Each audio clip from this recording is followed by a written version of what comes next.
Del pozo al palacio, la historia de José.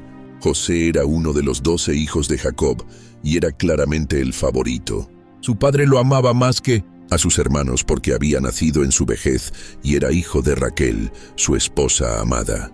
Para mostrarle su cariño, Jacob le regaló una túnica especial de muchos colores. Esto, sumado a los sueños proféticos que José tenía, provocó una gran envidia en sus hermanos.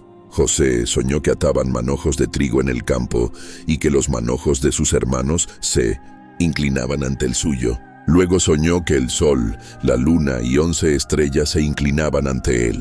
Cuando les contó sus sueños, sus hermanos lo odiaron aún más. Incluso su padre lo reprendió, aunque guardó en su corazón lo que había escuchado. Un día, Jacob envió a José a ver cómo estaban sus hermanos que cuidaban los rebaños lejos de casa. Al verlo acercarse, los hermanos tramaron matarlo, pero Rubén el mayor intervino y propuso que no derramaran sangre. En lugar de eso, lo arrojaron a un pozo vacío. Luego, mientras comían, vieron venir una caravana de comerciantes ismaelitas que se dirigían a Egipto.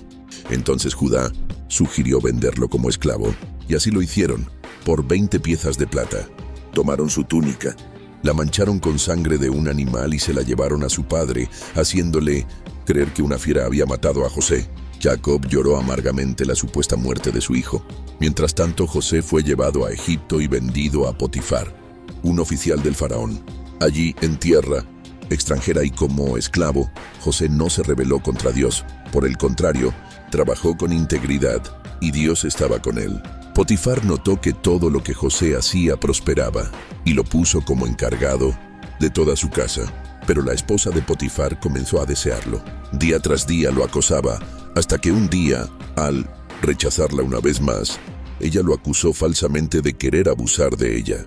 Potifar se enfureció y mandó a José a la cárcel. Aún allí, Dios no lo abandonó.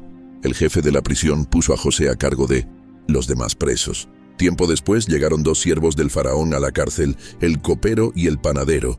Ambos tuvieron sueños inquietantes y José, por revelación divina, los interpretó. Le pidió al copero que si su sueño se cumplía, no lo olvidara. Y el sueño se cumplió. El copero volvió a servir al faraón, pero se olvidó de José durante 2 años. Hasta que una noche, el faraón soñó 2 veces. En el primer sueño, 7 vacas gordas eran devoradas por 7 vacas flacas. En el segundo, 7 espigas llenas eran tragadas por 7 espigas marchitas. Nadie pudo interpretar el sueño. Entonces el copero recordó a José. Lo sacaron de la prisión, lo afeitaron y lo llevaron ante el faraón. José dejó claro que la interpretación no venía de él, sino de Dios. Luego explicó que los 2 sueños significaban lo mismo. Egipto tendría 7 años de abundancia y luego 7 años de hambre severa. José aconsejó al faraón que nombrara a alguien sabio para administrar los recursos y almacenar comida durante los años buenos. El faraón quedó tan impresionado que lo nombró gobernador de todo Egipto, segundo en autoridad. Después de él, le dio un anillo, ropa de lino, un collar de oro, un nombre egipcio y hasta una esposa. A los 30 años, José pasó de ser esclavo y preso a ser líder de una nación. Durante los 7 años de abundancia, José almacenó grano en grandes cantidades. Luego, cuando llegó la hambruna, el hambre golpeó a todo el mundo conocido, y la gente venía a Egipto a comprar alimento. Desde Canaán, Jacob envió a sus hijos a Egipto a comprar grano. José los reconoció inmediatamente, pero ellos no sabían quién era él. Después de varias pruebas para ver si habían cambiado sus corazones, José no pudo contener más las lágrimas. En una escena profundamente conmovedora lloró frente a ellos y se reveló: «Yo soy José, su hermano, al que vendieron como esclavo». Sus hermanos se llenaron de miedo, pero él les dijo: «No se preocupen ni se reprochen haberme vendido, porque fue Dios quien me envió aquí antes que ustedes, para salvar vidas». Y luego pronunció una de las frases más poderosas de toda la Escritura: «Ustedes pensaron hacerme mal, pero Dios lo transformó en bien». Génesis 50:20. José envió provisiones, abrazó a su hermano Benjamín y trajo a su padre Jacob a vivir en Egipto.